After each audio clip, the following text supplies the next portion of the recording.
The sound of Jamie's crying echoed off the peeling wallpaper of our tiny apartment, bouncing between the thin walls like a desperate Morse code. 3 a.m. again. The third night this week. My eyes burned as I fumbled in the dark, my bare feet padding across the cold linoleum. "Shh, baby, Mommy's here," I whispered, lifting my 8-month-old son from his second-hand crib. His tiny body trembled against mine, warm and damp with sweat. The faint scent of baby powder and the sweet milk smell of his breath filled my nostrils as I pressed my lips to his forehead. No fever, thank God. Just another tooth pushing through his tender gums. I swayed back and forth in the patch of silver moonlight cutting through the thin curtains, feeling the weight of exhaustion pressing down on my shoulders like concrete. Single motherhood wasn't what I'd planned. None of this was. Not the cramped one-bedroom apartment in the forgotten corner of the city. Not the 3 jobs I juggled just to keep a roof over our heads. Not the father who vanished the moment I told him I was pregnant. "We're okay," I murmured, more to myself than to Jamie, who was finally settling against my shoulder. "We're going to be just fine." The lie tasted bitter on my tongue.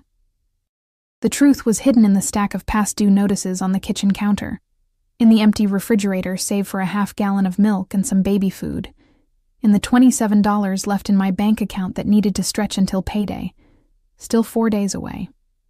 I slid down the wall onto the floor, cradling Jamie against my chest, and reached for my phone. 3:15 in the morning was as good a time as any to sort through the waitressing jobs on the employment app. My day job as a receptionist at Archer Medical Plaza barely covered rent, and my weekend shifts at the diner had been cut back. I needed something to fill the gap, even if it meant more hours away from Jamie, more money spent on the sitter. My thumb scrolled mindlessly through listings, each one blurring into the next, when a text from Melissa, my closest friend and sometimes babysitter, caught my eye. "Did you call that number I sent you?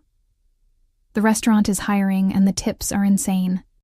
You could make in one night what you make in a week at that greasy diner." I hadn't called. The restaurant, Elysium, was the kind of place where the wealthy went to see and be seen. The kind of place that wouldn't look twice at a sleep-deprived single mother with perpetually stained fingernails and drugstore makeup. But desperation has a way of silencing pride. With Jamie still nestled against me, his breathing now deep and even, I opened my voice recorder app. I'd send Melissa a message explaining that I'd call tomorrow, ask her if she could put in a good word. My thumb hovered over the record button as Jamie shifted, letting out a soft whimper before settling again. "Mel, hey, it's me," I whispered, conscious of Jamie's finally peaceful state. "I'll call that restaurant tomorrow. I need to know if they're really okay with my situation. Jamie, and the hours, you know? I can't afford to lose another job if they decide a single mom is too much trouble." I paused, swallowing the knot in my throat. Things are tight right now, really tight. I'm scared, Mel.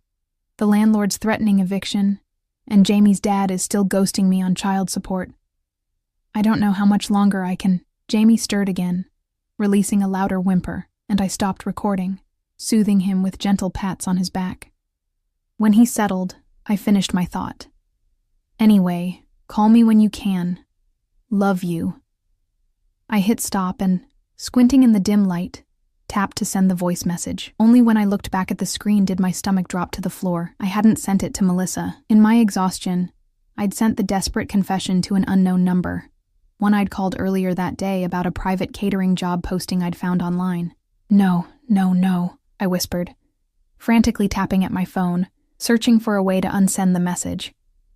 But the status already showed, delivered. Heat rushed to my face as embarrassment flooded through me. A stranger now knew my pathetic situation, had heard my baby's cries, my trembling voice confessing my failures. With shaking fingers, I typed out a quick apology. "I'm so sorry. Wrong number. Please ignore my previous message."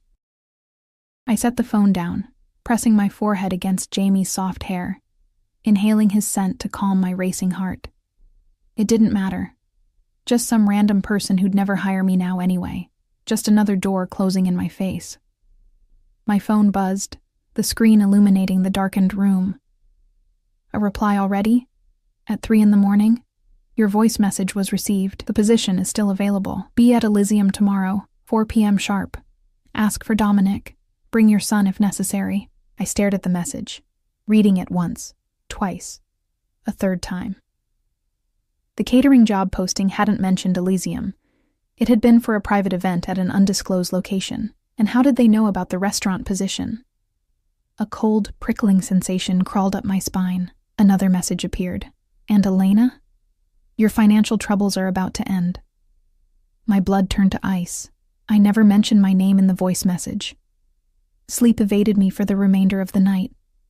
Jamie eventually drifted off in his crib, while I sat cross-legged on my bed, the glow of my laptop illuminating my face as I searched for any information about Elysium and its owner.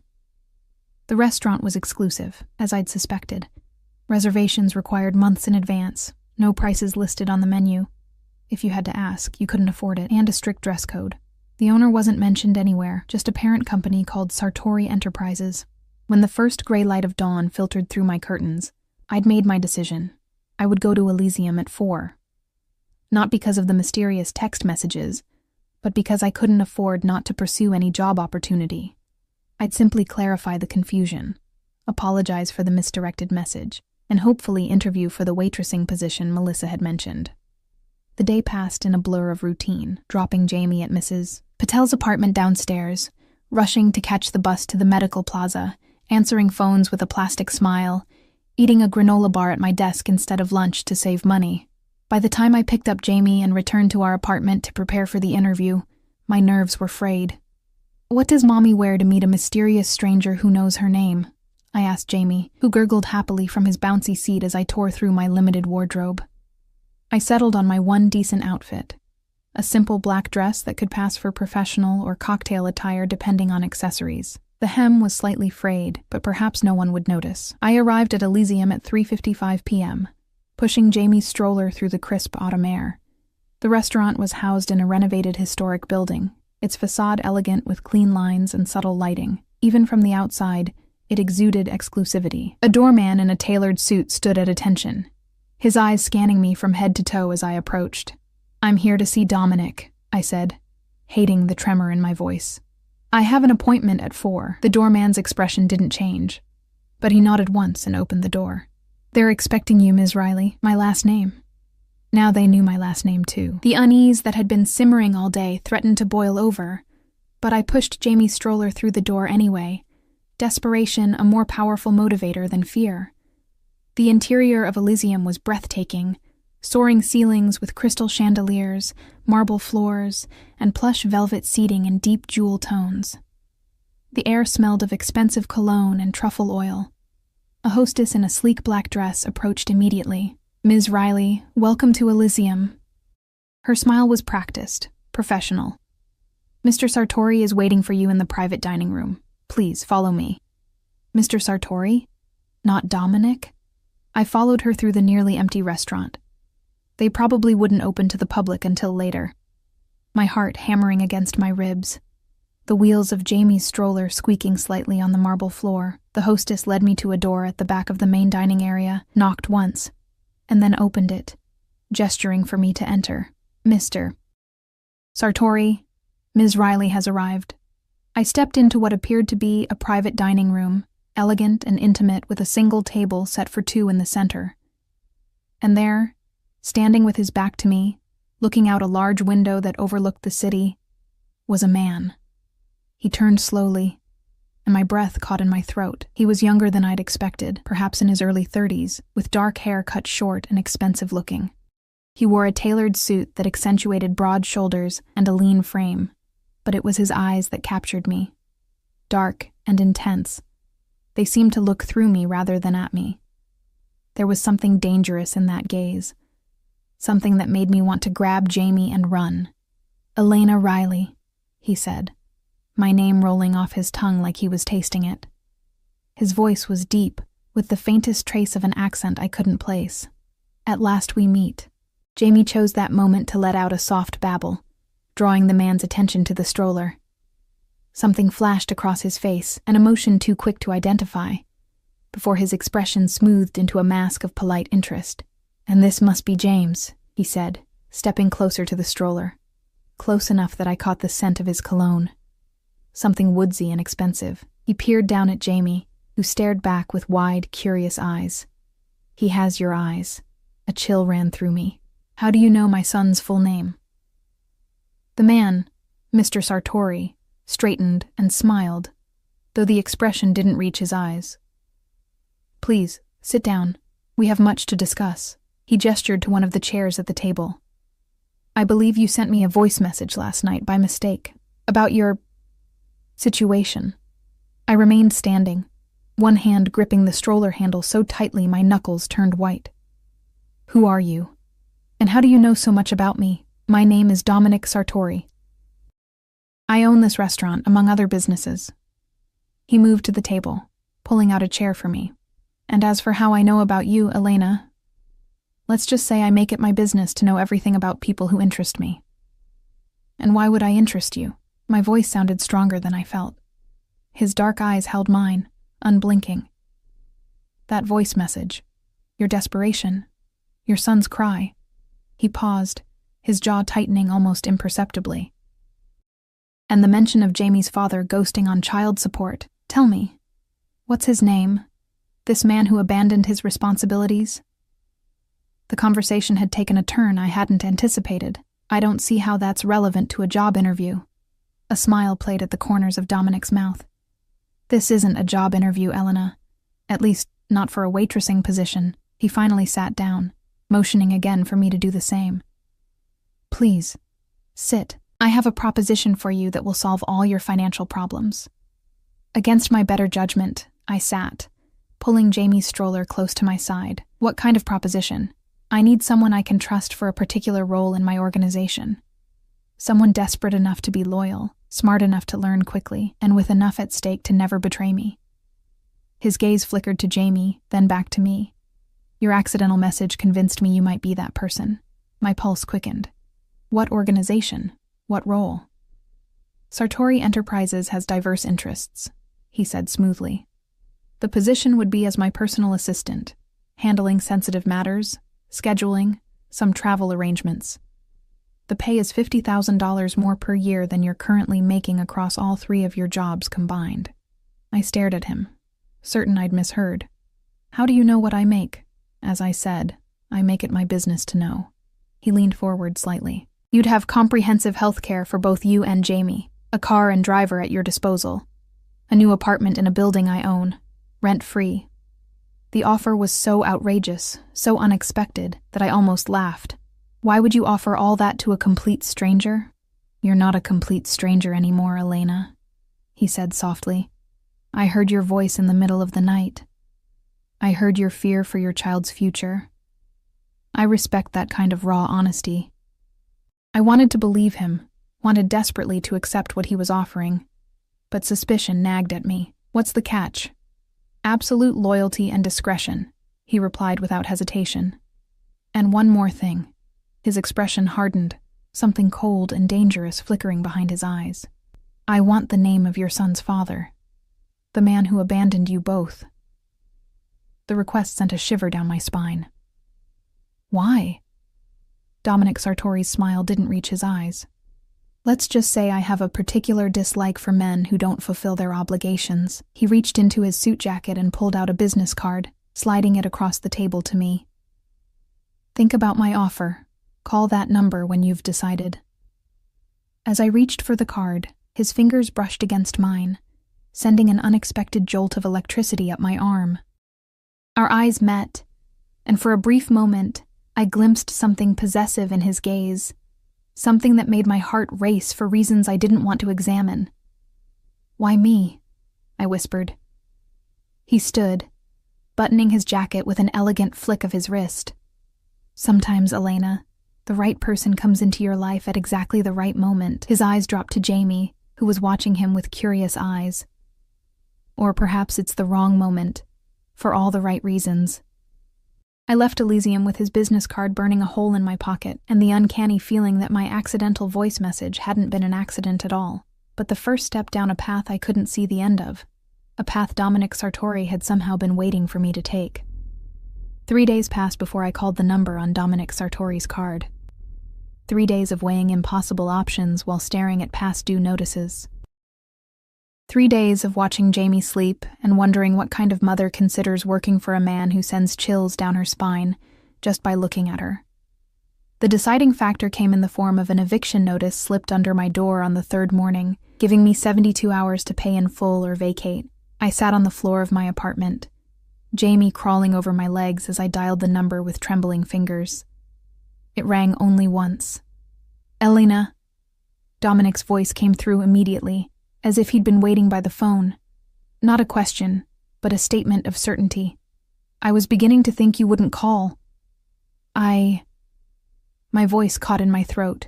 I closed my eyes, picturing Jamie homeless, pictured us sleeping in my rusted-out car.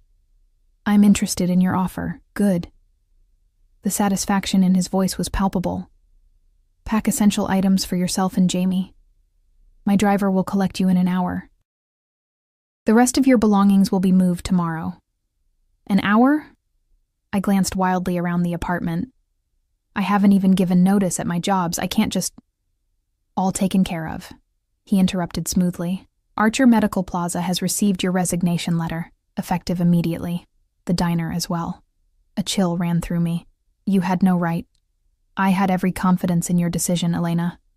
His tone left no room for argument. 1 hour. Pack light." The line went dead before I could respond. I stared at my phone, my heart hammering against my ribs. What had I just agreed to, and how had he already arranged my resignations? As if my acceptance was a foregone conclusion. Jamie pulled himself up on the coffee table, babbling happily, oblivious to the crossroads we'd just passed. I scooped him up, breathing in his sweet scent, letting it center me. "It's just a job," I whispered to him. "Just a very strange, very well-paying job." The driver arrived exactly 1 hour later, a stern-faced man in a dark suit who introduced himself only as Gray. He loaded our 2 suitcases into the trunk of a sleek black sedan with tinted windows while I secured Jamie's car seat. The interior of the car smelled of expensive leather and faintly of the same cologne Dominic wore. "Where are we going?" I asked, as Gray pulled away from the curb. "Mr. Sartori has arranged accommodations for you and your son in the Archer building," he answered, his eyes meeting mine briefly in the rearview mirror. "It's one of his residential properties." The Archer building. Even I knew of it. A high-rise luxury apartment building downtown, where penthouses reportedly sold for 8 figures. I swallowed hard, looking out the window as my old neighborhood disappeared behind us. "Your apartment has been furnished according to Mr. Sartori's specifications," Gray continued. "If anything isn't to your liking, a decorator can make adjustments tomorrow." I didn't respond, too overwhelmed by the speed at which my life was changing. Jamie babbled in his car seat beside me, reaching for my hand. I gave him my finger to hold, drawing comfort from his tiny grip. The Archer building rose 40 stories into the sky, all glass and steel and modern angles. A doorman rushed to open the car door when we arrived. Another appeared to help with our luggage, and a concierge greeted me by name in the marble-floored lobby. "Ms. Riley, welcome to the Archer. I'm Phillips, the head concierge. Mr. Sartori has instructed me to provide you with everything you need." He led us to a private elevator at the back of the lobby, using a key card to summon it. "You're in apartment 3801, the entire 38th floor." My jaw dropped. "The entire floor?" Phillips nodded as if this were perfectly normal.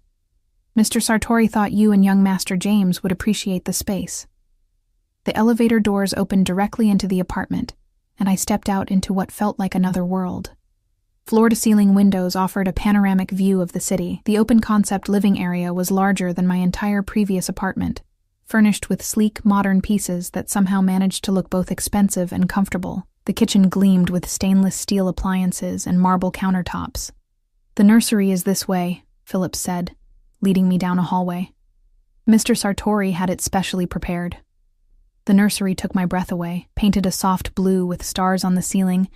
It contained a handcrafted wooden crib, a plush rocking chair, and shelves filled with books and toys. A state-of-the-art baby monitor sat on a dresser fully stocked with diapers, clothes, and everything Jamie could possibly need. "This is—" I couldn't find words. "Mr. Sartori will be arriving at 7 for dinner. Phillips informed me, handing over a key card. The refrigerator and pantry have been stocked. If you need anything at all, press 1 on any of the house phones. After he left, I stood in the middle of the massive living room, Jamie balanced on my hip, both of us staring out at the city spread below us like a carpet of lights in the gathering dusk. "What have I gotten us into, Jamie?" I whispered. As if in answer, my phone buzzed with a text message. "I trust the apartment meets with your approval. I'll bring dinner at 7. No need to dress formally. DS." I spent the next hour exploring our new home. 3 bedrooms, each with its own bathroom, a home office, a laundry room, even a small gym. The master bedroom held a king-sized bed with the softest sheets I'd ever touched, and a walk-in closet already filled with clothes in my size, price tags removed but designer labels evident. The bathroom featured a soaking tub big enough for 3 people and a shower with multiple heads. In Jamie's nursery, I discovered that the clothes in his dresser were not only his current size, but also the next 2 sizes up, organized by age. The refrigerator contained organic baby food, freshly made, in glass containers labeled with ingredients. The level of detail was both impressive and unsettling. How long had Dominic been planning this? It seemed impossible that he'd arranged all this in the 3 days since our meeting.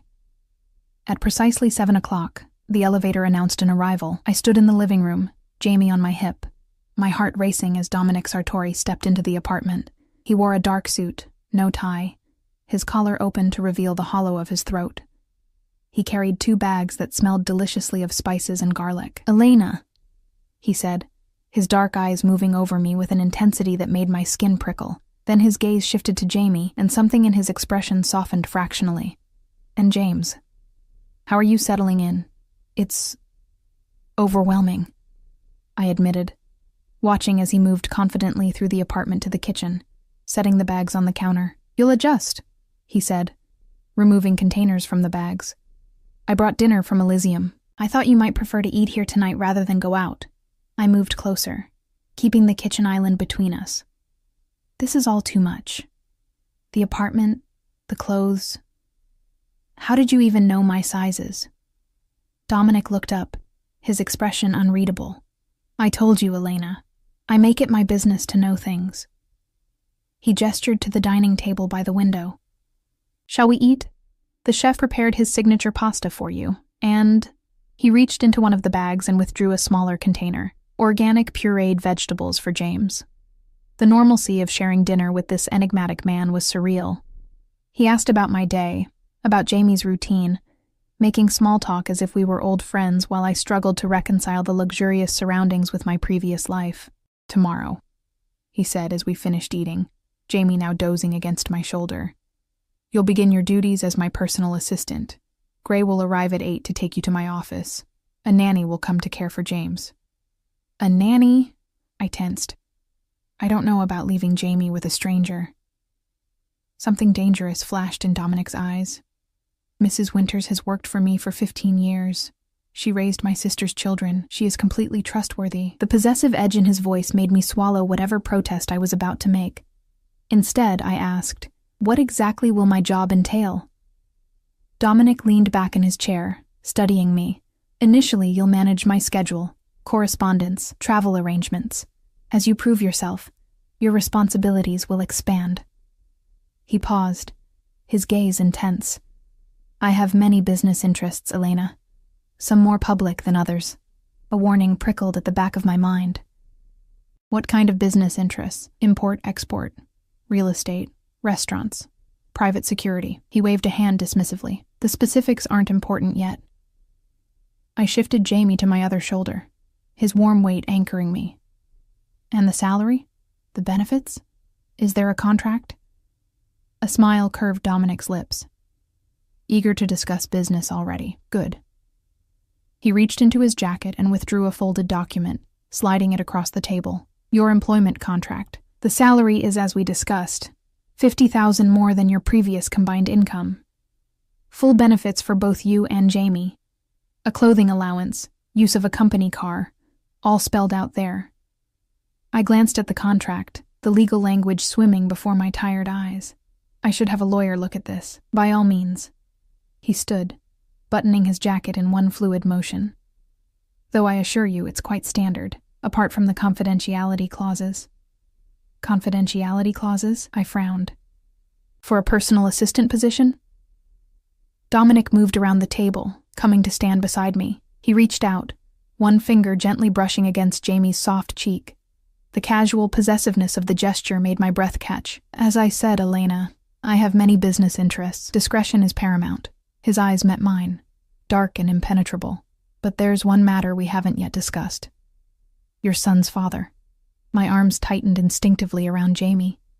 That's personal. Not anymore. Dominic's voice hardened. His name. Now. Something in his tone made refusal seem dangerous. Michael Delaney. But he's not in our lives anymore. He made that clear. Did he now? Dominic's expression darkened. And what exactly did he take from you, besides his presence? I frowned. What do you mean? Your voice message mentioned he was ghosting on child support. But there was something else, wasn't there? His eyes bored into mine, seeing too much. Something of value. My heart hammered against my ribs. How could you possibly know about that? Dominic smiled, though it didn't reach his eyes. Let's just say Michael Delaney has made himself known to me in the past. In an unfavorable way. The implications of his words sent ice through my veins. Who are you, really? I told you. A businessman with diverse interests. He reached out, his fingers brushing a strand of hair from my face, the touch sending an involuntary shiver down my spine. Sign the contract, Elena, for Jamie's sake. I looked down at my sleeping son, then back at Dominic, whose dark eyes held promises and threats in equal measure. And if I don't? His expression hardened. Then you return to your old apartment, to your eviction notice, to choosing between paying rent and feeding your son. He paused, his voice softening slightly. I'm offering you security, Elena. Protection. For both of you. Protection from what? From men like Michael Delaney. He stepped closer, his scent enveloping me. From a world that doesn't care whether a single mother and her child survive or not. His voice dropped lower. I care, Elena. Perhaps more than I should. The intensity in his eyes made me take a step back. I need time to think, of course. He moved toward the elevator, but paused before pressing the button. 1 week's trial. No contract yet. See if the position suits you. His eyes held mine. But Elena? Don't make the mistake of thinking you can walk away easily. Not now that I've found you. The elevator doors closed on his enigmatic smile, leaving me alone in an apartment that suddenly felt like the most beautiful cage imaginable. Jamie stirred against my shoulder, whimpering softly in his sleep, and I pressed my lips to his head. It's okay, baby, I whispered, though I wasn't sure if I believed it myself. We're going to be okay. But as I moved through the luxurious apartment that night, putting Jamie to bed in his perfect nursery, I couldn't shake the feeling that I'd stepped willingly into a spider's web, drawn by the promise of security, blind to the predator waiting at its center. The first week working for Dominic Sartori passed in a dizzying blur. Each morning, Gray would arrive at 8 to drive me to Dominic's office, an entire floor in a gleaming downtown skyscraper with his name on it. Mrs. Winters, a stern but kind-eyed woman in her 60s, would arrive at the same time to care for Jamie. Despite my initial reservations, Jamie had taken to her immediately, and the way her professional demeanor softened when he smiled at her had eased my concerns. My duties were straightforward enough at first, managing Dominic's calendar, fielding calls, arranging meetings. His legitimate businesses appeared to be thriving. Elysium was just one of 6 high-end restaurants he owned throughout the city. He had real estate holdings, investment portfolios, and shares in everything from tech startups to pharmaceutical companies. But there were oddities I couldn't ignore. The locked room in his office suite that I wasn't allowed to enter. The meetings scheduled only as private business with no names attached. The way certain people, hard-faced men with watchful eyes, would arrive without appointments and be immediately shown into his office, where the soundproofing ensured I heard nothing of their conversations. And then there were the moments when Dominic would look at me with that possessive intensity that made my skin flush hot and cold at once. The casual touches that lingered a second too long, the way his eyes tracked my movements when he thought I wasn't aware.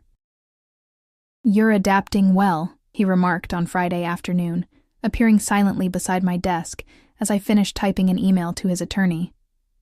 I startled, nearly knocking over my coffee. "You move very quietly for a man your size," I said before I could stop myself. A smile played at the corners of his mouth. Years of practice. He leaned against my desk, close enough that I caught the now familiar scent of his cologne. "Are you and Jamie settling in at the Archer?"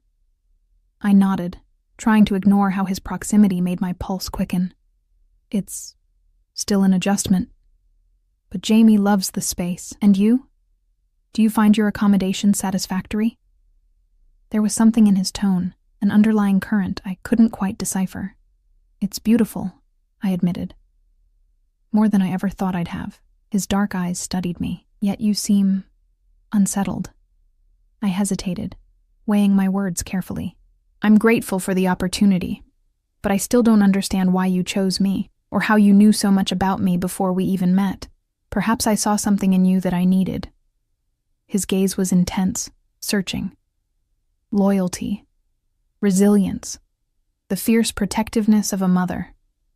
For an assistant job? For something more valuable? He straightened, checking his watch. "It's nearly 5. Gray will take you home. I have a business dinner tonight, but tomorrow evening I'd like you and Jamie to join me for dinner at my home." It wasn't a request. "Your home?"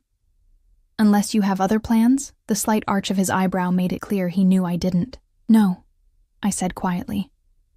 "No other plans." "Good." He reached out, his fingers brushing against my cheek so briefly I might have imagined it. 7 o'clock. Gray will collect you. That night, as Jamie slept in his perfect nursery, I paced the living room of our luxury apartment, my thoughts racing. I'd spent a week in Dominic Sartori's world, and the glimpses I'd caught behind his carefully constructed facade left me with more questions than answers. On impulse, I opened my laptop and searched his name. The results were what I'd expect for a successful businessman: articles about restaurant openings, quotes in business publications, photos at charity galas, but nothing personal. No mention of family beyond a sister living abroad. No scandals. No hint of anything beneath the polished exterior. I dug deeper, searching variations of his name, his businesses. An hour into my research, a pattern began to emerge. Reports of business rivals suddenly selling their holdings to Sartori Enterprises after personal difficulties. Restaurants that had refused his purchase offers suffering mysterious health code violations or electrical fires before eventually closing. The word Mafia appeared nowhere. Yet the shadowy outlines of organized crime seemed to hover just beyond the pixels on my screen. A knock at my door startled me so badly I slammed my laptop shut. Heart pounding, I moved to the entryway, checking the security monitor. Phillips, the concierge, stood in the hallway holding a large envelope. I opened the door, forcing a smile. "Phillips, is everything all right?" "Perfectly, Ms. Riley. Mr. Sartori asked me to deliver this to you personally." He handed me a heavy cream-colored envelope with my name written on it in elegant script. "At 11 at night?" I asked, unable to keep the suspicion from my voice. Phillips's expression remained professionally neutral. "Mr. Sartori's instructions often come at unusual hours. Will there be anything else?" I shook my head, thanking him before closing the door and turning the envelope over in my hands. My name looked stark against the rich paper, the handwriting distinctively masculine. I broke the seal and withdrew a single sheet of paper. "Elena, I trust your first week has met expectations. Enclosed you'll find your first week's salary in cash as promised. The contract remains available for your signature whenever you're ready. I look forward to dinner tomorrow. Wear the blue dress in the back of your closet. It matches your eyes. DS." I turned the envelope upside down, and a stack of $100 bills fell onto my coffee table. I counted them with trembling fingers. $5,000 for 1 week's work. More than I'd made in 2 months at my previous jobs combined. The money should have been reassuring. Instead, it felt like another silken strand in the web being spun around me. And the comment about the blue dress. I hadn't even noticed it among the dozens of designer clothes that had appeared in my closet. I slept fitfully that night, dreaming of dark eyes watching me from shadows. The next evening, I found the blue dress exactly where Dominic had said it would be, A midnight blue silk that flowed like water through my fingers. The tag was still attached, a designer name I recognized from magazines, with a price that made me gasp. I almost chose something else out of sheer defiance, but something told me Dominic Sartori wasn't a man who appreciated defiance. Gray arrived precisely at 6:30, Mrs. Winters appearing simultaneously to watch Jamie for the evening. "Will I be late?" I asked her anxiously, kissing Jamie's forehead as she took him from me. "Mr. Sartori said to take all the time you need with James," she replied, her expression softening as Jamie reached for her silver hair. "He understands the importance of routine for children." The drive to Dominic's home took us out of the city, up winding roads that climbed into the exclusive hills overlooking the skyline. We passed through a gate with armed guards, then continued up a private drive lined with mature trees until we reached a modern mansion of glass, steel, and stone perched on the hillside. Gray opened my door, leading me to the entrance where Dominic himself waited, rather than a butler or staff member as I'd expected. He wore dark pants and a crisp white shirt open at the collar, more casual than I'd seen him at the office, but no less imposing. "Elena."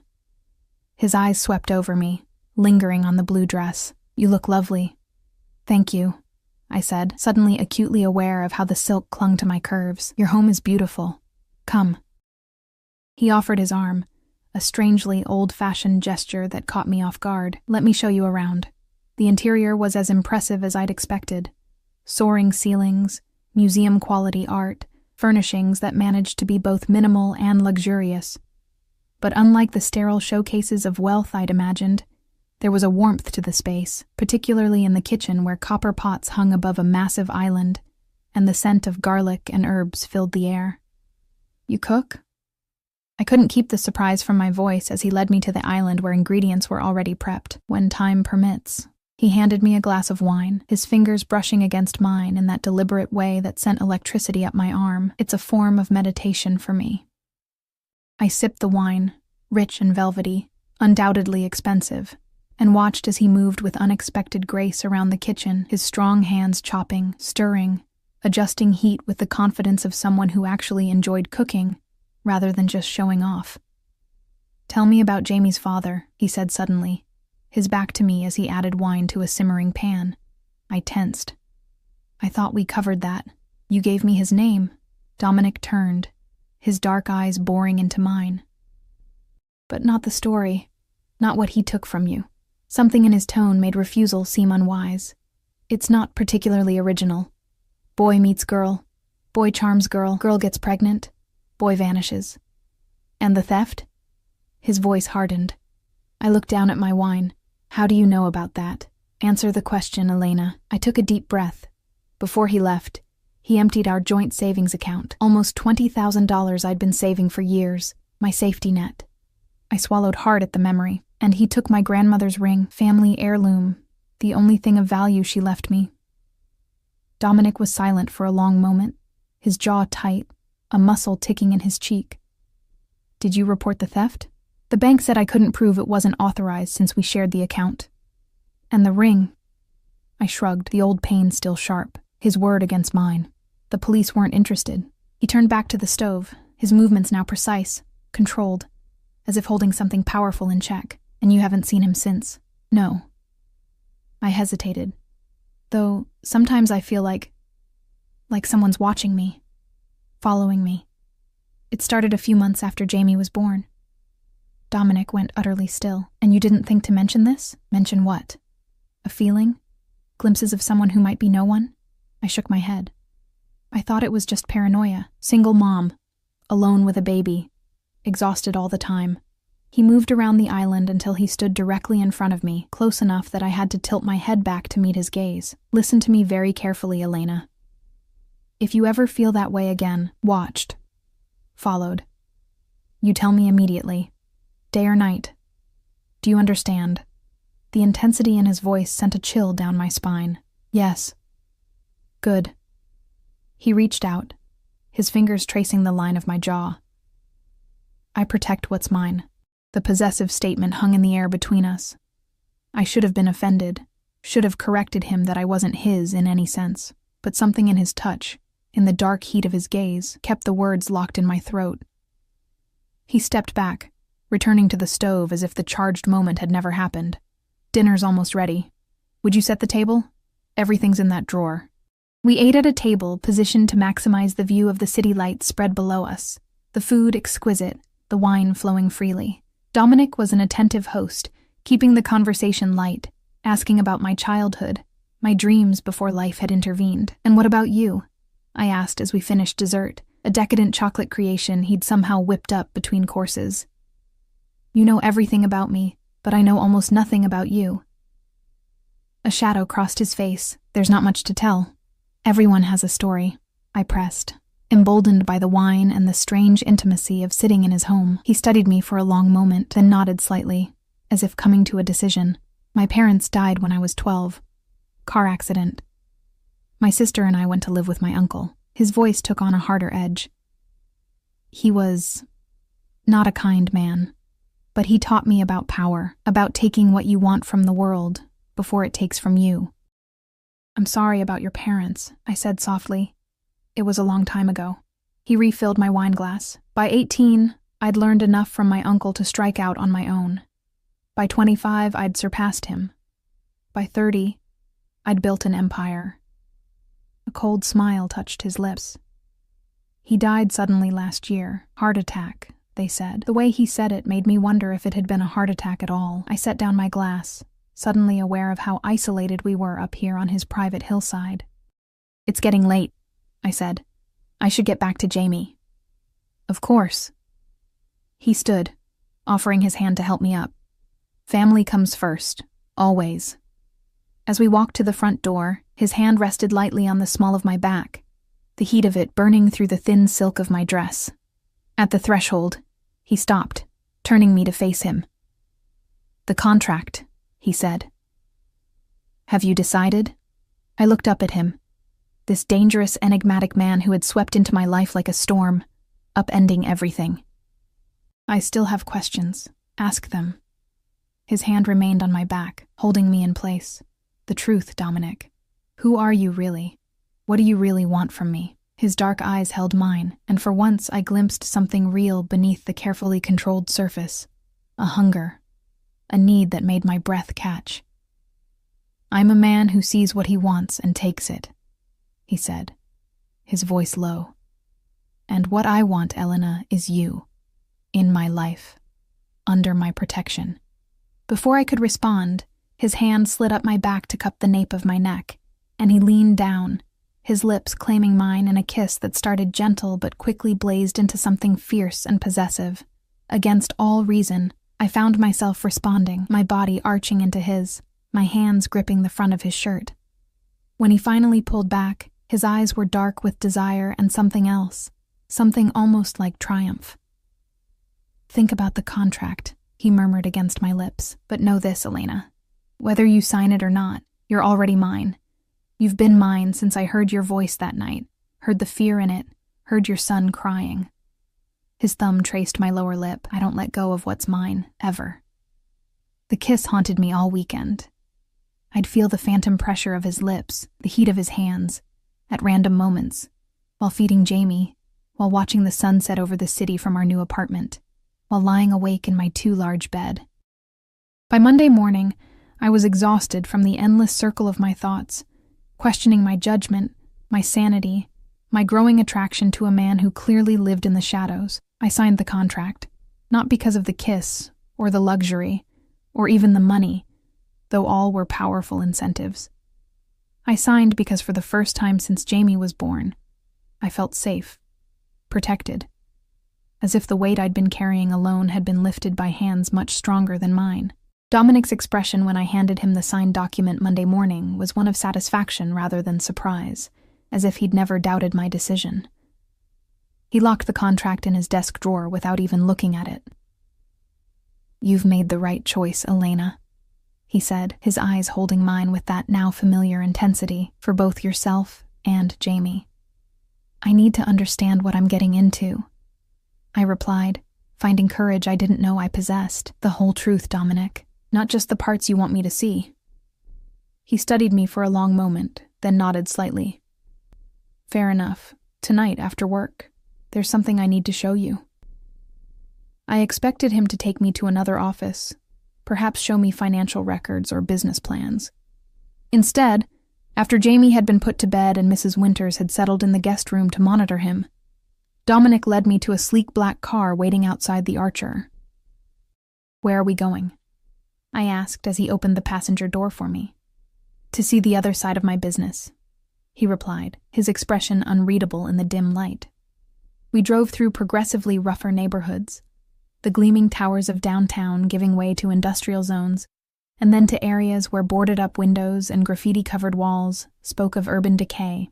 Dominic navigated with the confidence of someone intimately familiar with streets most people would avoid after dark. He pulled up outside what appeared to be an abandoned warehouse, but the presence of two broad-shouldered men standing guard at a side entrance told a different story. They nodded respectfully as Dominic approached, one moving to open the door without a word being spoken. Inside, the warehouse had been converted into some sort of underground club. Music pulsed from hidden speakers, low enough for conversation, but with a beat that vibrated through my bones. Well-dressed people clustered around tables, some playing cards, others engaged in quiet conversation. A bar ran along one wall, staffed by bartenders in crisp white shirts. "What is this place?" I asked, staying close to Dominic's side, as numerous eyes tracked our progress through the room. "One of my more lucrative ventures," he replied, his hand resting possessively on the small of my back. "Private gambling, by invitation only." "Is it legal?" His lips curved in a smile that didn't reach his eyes. "Not entirely." He guided me through the main room to a door at the back, guarded by another stern-faced man who stepped aside immediately. Beyond was a smaller room with a large round table where 6 men sat playing poker, stacks of chips piled in front of them. They looked up as we entered, and I felt the weight of their assessment, their eyes moving over me in a way that made me instinctively move closer to Dominic. "Gentlemen," Dominic said, his voice carrying a subtle edge of authority that instantly commanded attention. "Continue your game. I'm just showing Ms. Riley around." One of the men, older than the others with silver at his temples, smiled thinly. "So, this is the new assistant we've heard about. The single mother." The way he said it made my skin crawl. Dominic's arm slid around my waist, pulling me firmly against his side in a gesture that was unmistakably possessive. "Ms. Riley is under my protection, Romano." Dominic's voice was pleasant, but I felt the tension in his body, like a predator prepared to strike. "I trust that's understood." The man, Romano, raised his hands in a conciliatory gesture, though his eyes remained cold. "Perfectly clear, Sartori. No disrespect intended." Dominic nodded once, then guided me from the room, his grip on my waist not relaxing until we were back in the main area. He led me to a private corner booth where a bottle of champagne and 2 glasses awaited. "You arranged this in advance," I said, as he poured the champagne. "You knew I'd sign the contract today." I was confident.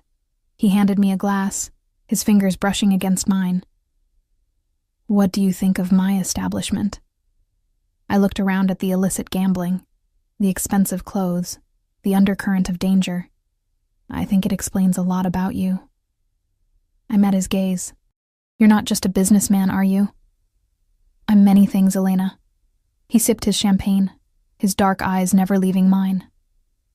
"A restaurateur, a real estate developer, and yes, someone who operates in areas outside the strict confines of the law. A criminal," I said bluntly. "A man who creates order and chaos." He set his glass down. "The world isn't black and white, Elena. There are necessary shadows. I work within them. Why show me this? Why risk exposing yourself?" He leaned forward, close enough that I could smell his cologne, feel the heat radiating from his body. "Because I need you to understand exactly who I am, what I am. The contract you signed, it binds you to more than just a job. It binds you to me, to my world." A chill ran through me despite the warmth of the room. "What does that mean exactly?" "It means you'll see things, hear things, that exist outside the boundaries of your previous life." His voice dropped lower. "It means your loyalty to me must be absolute.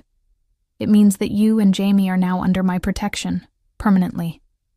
"And if I wanted to leave?" I asked, my voice barely above a whisper. His expression hardened. That wouldn't be possible. The reality of my situation crashed over me like a wave. I'd willingly walked into a cage, lured by security and comfort, only now understanding that the door had locked behind me. Dominic must have seen the realization in my eyes because his hand covered mine, his touch unexpectedly gentle. Don't look so frightened, Elena. I have no intention of harming you. Quite the opposite. His thumb stroked over my knuckles. Everything I've done since hearing your voice that night has been to secure your safety, yours and Jamie's. Why? I pulled my hand away. Why us? Why me? A shadow crossed his face. Let's just say I recognize vulnerability when I see it. I know what it's like to be alone, unprotected, at the mercy of a world that doesn't care whether you survive or not. Before I could respond, a commotion broke out near the entrance. Dominic was instantly alert, his body tensing as he looked over my shoulder. His expression changed from curiosity to cold fury in the space of a heartbeat. Stay here, he ordered, sliding from the booth. Don't move. I watched as he strode across the room toward the source of the disturbance, his entire demeanor transformed. Gone was the smooth businessman, replaced by something more dangerous, more primal. The crowd parted for him like water before a shark. At the entrance, 2 of the security guards were restraining a man who struggled in their grip. Even from a distance, there was something familiar about him.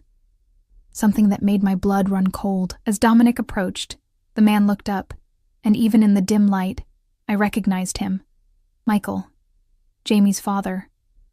My body moved before my mind could process what I was seeing. I was halfway across the room when Dominic noticed me. The look he gave me should have stopped me in my tracks. A warning, a command to retreat. But I kept going until I stood beside him, facing the man who had abandoned me and stolen everything I had. Michael looked terrible, unshaven, eyes bloodshot, clothes rumpled. When he saw me, his expression shifted from anger to shock. Elena? His voice was hoarse. What the hell are you doing here? I could ask you the same thing, I replied, aware of Dominic's rigid posture beside me, the coiled tension in his body. You know each other. Not a question from Dominic, but a statement loaded with dangerous implications. Michael's eyes darted between us, widening as understanding dawned. You're with him now? Jesus, Elena, do you have any idea who this man is? I know exactly who he is. The words came out stronger than I felt. He's the one who's been taking care of your son while you've been gone. Michael flinched as if I'd struck him. I can explain everything. I never meant to. Enough. Dominic's voice cut through the air like a blade. Take him to the office, he instructed the guards. Ms. Riley and I will join you shortly. As they dragged Michael away, Dominic turned to me, his expression thunderous. I told you to stay put. That's Jamie's father, I said, trembling now with the shock of the confrontation. What is he doing here? How did he find me? He didn't find you, Dominic said, his jaw tight. He found me. Or rather, my men found him, as they've been instructed to do for the past week. His eyes held mine. Remember when you told me you sometimes felt followed? It wasn't paranoia, Elena. Michael Delaney has been stalking you since shortly after Jamie was born. The room seemed to tilt under my feet. What? No, that's not possible. He left. He abandoned us. Yes, he did. With your money and your grandmother's ring. Dominic's hand closed around my upper arm, steadying me, but he came back. Watched you from a distance, followed you to work, to the diner, to your apartment. How do you know this? My voice sounded distant to my own ears. Because the moment you told me about him, I put men on finding him. Dominic's expression was cold, calculating. What I didn't expect was for him to show up here, trying to see me. Apparently he recognized my car outside your building and has been looking for a way to approach me ever since. Why would he want to see you? Dominic's smile was devoid of warmth. Let's find out, shall we? The office was at the back of the warehouse. A surprisingly well-appointed room with leather furniture and a large desk. Michael sat in a chair, the guards positioned behind him. He looked up when we entered, his eyes locking on mine with an intensity that made me uncomfortable. 5 minutes, Dominic said to the guards. Wait outside. When the door closed behind them, Dominic moved to lean against the desk. positioning himself between Michael and me. "Explain yourself, Delaney. Why have you been following Ms. Riley? Why were you looking for me?" Michael swallowed hard, his eyes darting between us. "You don't understand. I had to leave. They gave me no choice." "Who gave you no choice?" I demanded. The anger I'd suppressed for months finally breaking free. "Who forced you to steal my savings?" "My grandmother's ring?" "The ring was collateral," Michael said, his voice cracking. "The money, too. I owed people. Dangerous people. They threatened you and the baby if I didn't pay. So your solution was to steal from me and disappear?" The betrayal stung fresh, even after all this time. "I was trying to protect you," Michael insisted. "I've been watching over you, making sure they didn't come after you next. When I saw Sartori's car at your building, I thought..." He trailed off, looking at Dominic with naked fear in his eyes. "You thought I was there to collect on your debt?" Dominic finished, his voice dangerously soft. "Tell me, Delaney, who exactly did you owe money to?" Michael hesitated, then whispered, "Romano. Victor Romano." The name struck a chord, the older man at the poker table who had commented on me, who Dominic had warned off. I looked at Dominic, whose expression had turned to granite. "And the debt?" Dominic pressed. "How much?" 15,000, Michael admitted, looking down, plus interest. "It's over 30 now. I can't pay it. That's why I came looking for you." "Everyone knows you're the only one who can challenge Romano's authority in this city." Dominic was silent for a long moment, his eyes calculating. Finally, he straightened. "Where is the ring?" Michael blinked, caught off guard by the question. "What?" "Elena's grandmother's ring. Where is it?" "Romano has it," Michael said, his voice small. "Like I said, collateral." Dominic nodded once, as if something had been confirmed. "Wait here," he instructed, then took my arm and led me from the office, closing the door behind us. In the hallway, he turned to me, his expression softer than I'd expected. "Are you all right?" I wasn't sure how to answer. My mind was spinning with revelations. Michael's debt, his claim that he'd been protecting us, the involvement of Romano. "I don't know," I admitted. "This is all overwhelming." Dominic's hand came up to cup my cheek, his touch surprisingly gentle for a man I'd just watched transform into something dangerous. "Listen to me, Elena. I'm going to take care of this, all of it. But I need you to trust me. Can you do that?" I looked into his dark eyes, searching for reassurance in their depths. Despite everything I'd learned tonight, or perhaps because of it, I found myself nodding. Yes. His thumb stroked my cheekbone, a tender gesture at odds with the controlled violence I sensed beneath his surface. "Good. Now I need you to go home to Jamie. Gray is waiting outside. He'll take you back to the Archer." "What about Michael?" "Leave Michael to me." Something cold flashed in his eyes. "He and I have some business to discuss." I should have been frightened by the implications.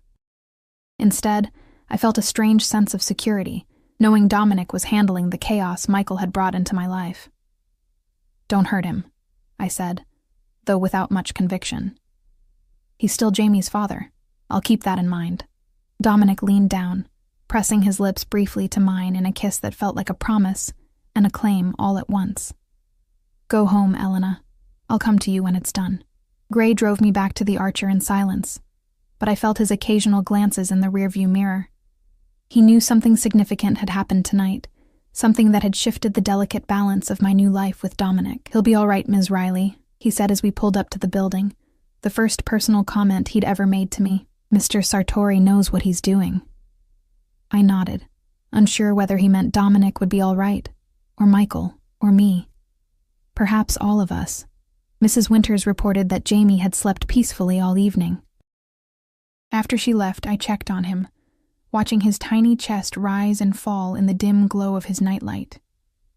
How could something so small, so innocent, be at the center of such a complex web? I brushed my fingers against his soft cheek, overwhelmed by love and fear in equal measure. I tried to sleep, but found myself pacing the apartment instead, replaying the night's events in my mind. Michael's appearance had torn open wounds I thought had scarred over, bringing back the pain of his betrayal along with new questions. Had he really been watching over us all this time? Had his disappearance truly been an attempt to protect us? And what would Dominic do with him now? It was nearly 3 a.m. when the private elevator hummed to life. I stood in the center of the living room, my heart pounding as Dominic stepped out. He'd removed his jacket, and his white shirt was open at the collar, sleeves rolled up to reveal strong forearms. He looked tired but composed. "Is Jamie asleep?" he asked, his voice low. I nodded. "For hours now." I searched his face, looking for clues. "Michael?" "Alive, if that's what you're asking." He moved to the bar cart in the corner, pouring himself a measure of amber liquid. "Would you like one?" "Please."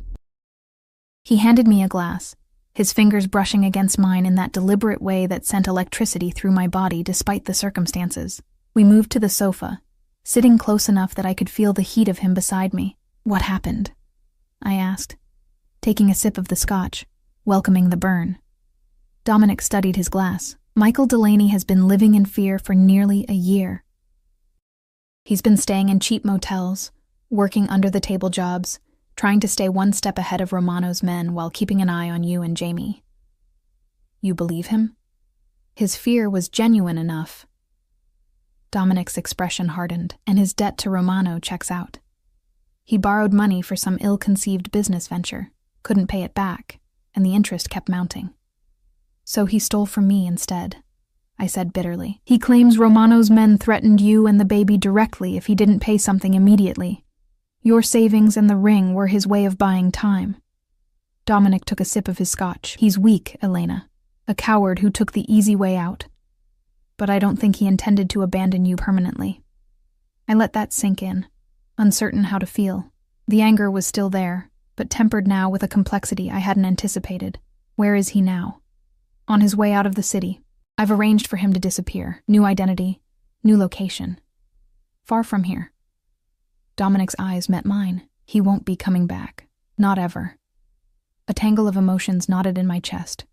Relief, sorrow, a strange sense of loss for something that had never really existed. Did you threaten him?" Dominic's smile was cold. "I didn't have to. The choice was simple. Disappear willingly with enough money to start over, or disappear permanently." He reached into his pocket and withdrew something small. "He did ask me to give you this." My breath caught as he placed my grandmother's ring in my palm. The familiar weight of it, the worn gold band with its modest diamond, brought tears to my eyes. "How did you get this?" I whispered. "I paid his debt to Romano. The ring was part of the negotiation." His voice was casual, as if he hadn't just spent tens of thousands of dollars to retrieve a piece of jewelry whose monetary value was minimal compared to his wealth. I closed my fingers around the ring, overcome. "Why would you do that?" "Because it matters to you." He said it simply, as if it were the most natural thing in the world. "And what matters to you matters to me now." I looked at him through tear-blurred eyes. "I don't understand you, Dominic. Any of this." He set his glass down and took my free hand, his thumb stroking over my knuckles. "What don't you understand? Why me? Why go to all this trouble for a woman you barely know? For her child? There are thousands of single mothers struggling in this city. What made me different?" Dominic was silent for a moment, his expression softening in a way I'd rarely seen. "That night, when I heard your voice message, there was something in it that resonated with me. The vulnerability, yes, but also the strength. The determination to protect your child at all costs." He paused, his jaw tightening. "My mother had that same quality. Before she died, she fought like hell to keep my sister and me safe, to give us a future. It was the most personal thing he'd ever shared with me." I held my breath, afraid to break the spell of his rare openness. "When my parents died and we went to live with my uncle, that protection vanished," he continued, his voice taking on a harder edge. "We were at his mercy, and he had none. I swore then that I would never be vulnerable again, that I would build power enough to protect what was mine." His dark eyes held mine. "When I heard your voice that night, heard Jamie crying, something in me recognized something in you, a mirror of what I once was. Vulnerable, but fighting. So this was... what? Charity? Pity? I couldn't keep the edge from my voice. No, he said firmly. Never that. His hand tightened on mine. It was recognition. Connection. And yes, something more selfish. His gaze intensified. Possession, Elena. From the moment I heard your voice, I wanted you. In my life, under my protection. Mine. The possessiveness should have frightened me. Should have sent me running. Instead, it ignited something in my core. A warmth that spread through me like wildfire. You can't just claim people, Dominic. Can't I? His smile was dangerous, seductive. I've built my empire on taking what I want. And I want you. I want Jamie. I want the family I never thought I'd have. The word family hung in the air between us, loaded with meaning. Is that what this is? You're... what? Acquiring a ready-made family? I'm protecting what's mine, he corrected, reaching up to brush a strand of hair from my face. The fact that I want you, desire you, is a separate but equally powerful motivation. My cheeks flushed hot at the naked hunger in his eyes. And what about what I want? Tell me what you want, Elena, he said, his voice dropping lower. Tell me honestly. I looked at him. This dangerous, complex man who had swept into my life like a storm, upending everything, who had shown me both darkness and unexpected tenderness, who had retrieved my grandmother's ring and banished the shadow of Michael from our lives. Security, I admitted. Safety for Jamie. A future without constant fear. I took a deep breath. And you. God help me. I want you too. His eyes darkened with desire at my confession. He leaned forward, his hand sliding to the nape of my neck, pulling me toward him until our lips met in a kiss that started tender, but quickly blazed into something fierce and demanding. I melted into him, my body responding with an intensity that both thrilled and terrified me. When we finally broke apart, both breathing heavily, he pressed his forehead to mine. Stay with me, Elena, he murmured. Be mine. Let me be a father to Jamie. Let me give you both everything you deserve. Even knowing what you are, I whispered. What you do. He pulled back slightly, his expression serious. I won't lie to you. Ever. The world I inhabit has shadows, dangers. But I swear to you that you and Jamie will only ever know the light parts of it. My protection will be absolute, and if I say yes, I searched his face. What then? Then we build a life together. His hand caressed my cheek. On your terms, at your pace. I'm a patient man when the prize is worth waiting for. I thought of the life he was offering. Security, luxury, his fierce protection. I thought of Jamie, growing up with a father figure who would move heaven and earth to keep him safe. I thought of the darkness that surrounded Dominic, the violence I'd glimpsed beneath his controlled exterior. Could I reconcile these things? Could I build a life with a man who operated outside the boundaries of law, but had shown me more care and consideration than I'd ever known? In the end, the decision felt inevitable, as if I'd been moving toward this moment since that fateful voice message sent in exhausted desperation. Yes, I whispered, feeling as if I were stepping off a cliff and trusting him to catch me. Yes. The smile that spread across his face transformed him, erasing the hardness, revealing the man beneath the armor. He pulled me into his arms, holding me against his chest so tightly I could feel his heartbeat, strong and steady. You won't regret this, he murmured against my hair. I swear to you, Elena, you and Jamie will want for nothing. No one will ever hurt either of you again. In the soft light of my luxury apartment, with my grandmother's ring warm in my palm and Dominic's arms around me, I believed him. The world outside might be full of dangers, and the man holding me might be part of those dangers, but here, in this moment, I felt safer than I ever had. As if sensing my thoughts, Dominic tilted my chin up, his dark eyes meeting mine with an intensity that took my breath away. Mine, he whispered, the word both a claim and a promise, both of you. Always. And as his lips found mine again, sealing our future with a kiss that burned away all doubts, I surrendered to the truth that had been inevitable from the moment his name appeared on my phone screen. I was his. And somehow, against all odds, this dangerous, powerful man was mine as well.